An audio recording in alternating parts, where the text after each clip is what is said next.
আসসালামু আলাইকুম। আগামী 12ই ফেব্রুয়ারি নির্বাচন, তার আগ মুহূর্তে অল্প কয়েকদিন বাকি আছে, ১ সপ্তাহ সামথিং। এখন এই সময়ের ভিতরে প্রার্থীগণ নির্বাচনী প্রচারণা চালাবেন বা চালাচ্ছেন। এর ভিতরে আমরা দেখেছি যে ঢাকা ১৭ আসনের যিনি জামাত মনোনীত যে প্রার্থী রয়েছেন জনাব এস এম খালেদুজ্জামান, সেই এস এম খালেদুজ্জামান তার যে ঢাকা ১৭ আসনের যে নির্বাচনী প্রচারণার জায়গা সেটা গুলশান, বাসানটেক এবং কচুক্ষেত, এই জায়গায় তিনি তার নির্বাচনী প্রচারণা চালান। তার প্রতিদ্বন্দ্বী প্রার্থী রয়েছেন জনাব তারেক রহমান।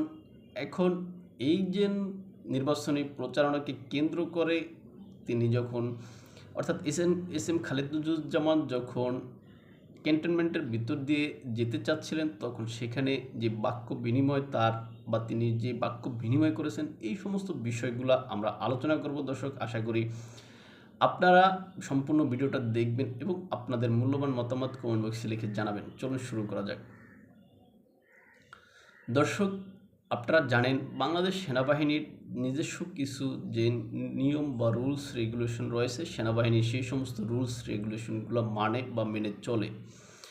কেননা এই সমস্ত রুলস রেগুলেশনগুলো যদি না মেনে চলা হয়, তাহলে সেনাবাহিনীর ভিতরে বা সৈনিকদের ভিতরে যে শৃঙ্খলাবোধ, সেই শৃঙ্খলাবোধ ফিরিয়ে আনা কষ্টসাধ্য হয়ে পড়ে।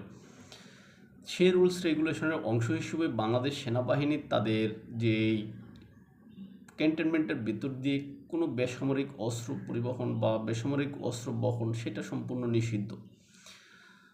তদ্রূপ এস এম খালেদুজ্জামান যেহেতু একজন বেসরকারি বা বেসামরিক ব্যক্তি, তো এই কারণে তিনি ওই যে ক্যান্টনমেন্টের ভিতর দিয়ে অস্ত্র বহন করে বা গানম্যান নিয়ে যেতে পারেন না। নির্বাচনী প্রচারণাকে কেন্দ্র করে এস এম খালেদুজ্জামান যখন এই যে ক্যান্টনমেন্ট অতিক্রম করতে চাইলেন গানম্যান নিয়ে, তখন জাহাঙ্গীর গেটে বা সেনা সদরের মূল ফটকে তাকে আটকে দেওয়া হলো। সেখানে সেনাবাহিনীর পক্ষ থেকে তাকে জানানো হলো, স্যার আপনি গানম্যান নিয়ে যেতে পারবেন না। আমরা জানি বাংলাদেশ সেনাবাহিনী সবসময় পেশাদারিত্বের সাথে তাদের দায়িত্ব পালন করে থাকে। সেনাবাহিনীর সকল জর্জাপটা বা সকল প্রতিকূলতার মধ্যে থেকেও তাদের যে আইন বা রুলস রেগুলেশন আছে, সেই আইন বা রুলস রেগুলেশন মেনে চলে। তখন এস এম খালেদুজ্জামান নিজেকে যেভাবে উপস্থাপন করলেন, নিজে যেভাবে হুমকি দামকি যেভাবে বাক্য বিনিময় করলেন, এটা এস এম খালেদুজ্জামানের মতো একজন শিক্ষিত মানুষ বা একজন সংসদ সদস্য পদপ্রার্থীর কাছ থেকে আসলে দেশের জনগণ হিসেবে আমরা কেউ আশা করি না। তিনি সেনাবাহিনীর সাথে ভদ্রভাবে সুন্দরভাবে কথা বলতে পারতেন এবং সেনাবাহিনীর যে রুলস রেগুলেশন আছে, ওই রুলস রেগুলেশনকে তিনি সম্মান দেখিয়ে সেখান থেকে তিনি সসম্মানে সরে যেতে পারতেন। কিন্তু সেটা না করে তিনি সেখানে সেনাবাহিনীকে উদ্দেশ্য করে যে সমস্ত বাক্য বিনিময় করেছেন, পাচাটা ইত্যাদি ইত্যাদি ড্যাশ বলেছেন। তারপর 5ই আগস্টের পরে সেনাবাহিনীর ঊর্ধ্বতন কর্মকর্তা বা অফিসাররা তাদের পা ধরে, অর্থাৎ জামাতের নেতাদের পা চেটেছে, এরকম কথাবার্তা তিনি যেগুলো বলেছেন, এটি আসলে অশোভনীয় কথাবার্তা। তারপরে আমরা দেখেছি বাংলাদেশ সেনাবাহিনী ধৈর্যের সাথে সেখানে তাদের দায়িত্ব বা ডিউটি পালন করেছে, সেখানে তারা কোনো রকমের উচ্চবাচ্য বাক্য বিনিময় করেনি সেনাবাহিনী।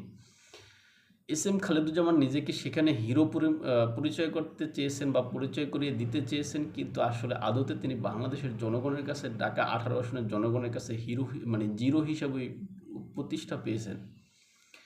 তিনি যেভাবে নিজের পরিচয় সেখানে দিয়েছেন, সেখানে তিনি তার পরিচয় হিসাবে তিনি সেখানে উল্লেখ করেছেন যে, আপনি বলুন, স্যারকে বলুন যে আমি তারেক রহমানের প্রতিদ্বন্দ্বী। চিন্তা করছেন, একজন সংসদ সদস্য পদপ্রার্থী যিনি থাকেন, তার পরিচয় তিনি তারেক রহমানের প্রতিদ্বন্দ্বী, তিনি শেখ হাসিনার প্রতিদ্বন্দ্বী বা তিনি খালেদা জিয়ার প্রতিদ্বন্দ্বী।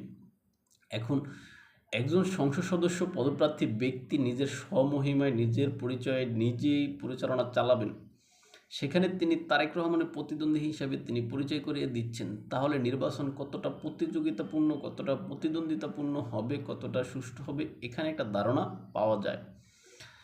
এখন এখানে এই এস এম খালেদুজ্জামান যে কথাটা বলতে পারতেন, আমার দৃষ্টিতে তিনি সেখানে নিজেই নিজের পরিচয় দিতে পারতেন, আমি এস এম খালেদুজ্জামান, হ্যাঁ, জামাতের মনোনীত পদপ্রার্থী ঢাকা 17 আসনের, মানে জামাতের মনোনীত সংসদ সদস্য পদপ্রার্থী ঢাকা 17 আসন, এই পরিচয় দিয়ে তিনি ক্ষান্ত থাকতে পারতেন। তিনি সেটা না করে আরও আগ বাড়িয়ে তিনি তারেক রহমানের প্রতিদ্বন্দ্বী এই পরিচয় দিয়ে নিজেকে আরও হাইলাইট বা গর্বিত করতে চেয়েছেন বলে আমি মনে করি। এখন এই বিষয়টা নিয়ে নেটিজেনদের ভিতরে বা যারা বক্তা আছেন বা সমালোচক আছেন সবার ভিতরে আসলে একটা মিশ্র প্রতিক্রিয়া বিদ্যমান। তিনি কেন তারেক রহমানের নাম বিক্রি করতে গেলেন বা তার পরিচয়ে পরিচিত হতে গেলেন? কেননা তিনি তো তারেক রহমান তো বিরোধী শিবিরের, এমনকি বিএনপির যে চেয়ারম্যান, তিনি সরাসরি তার পরিচয় কেন ব্যবহার করতে গেলেন, এটা নিয়ে দোয়াশা অনেকের ভিতরে। এখন এস এম খালেদুজ্জামান তিনি তার নির্বাচনী প্রচারণা যে সমস্ত প্রচারের জায়গা রয়েছে বা তার নির্বাচনী যে এলাকা রয়েছে সেই এলাকায় তিনি যেতে পারেন। তবে আমি প্রথমেই যেটা বললাম যে সেনাবাহিনীর রুলস রেগুলেশনকে আপনাকে অবশ্যই মানতে হবে। আপনাকে আপনার মতো করে সেনাবাহিনী সেখানে কোনো কার্যক্রম করতে দিবে না। কেননা সেনাবাহিনী সেনা সদর যে এটা অত্যন্ত সেন্সিটিভ জায়গা, এখানে আপনার বা আমরা সাধারণ নাগরিক যারা রয়েছে আমাদের সাধারণ নাগরিকদের ইচ্ছা মতো এখানে সব কিছু হয় না।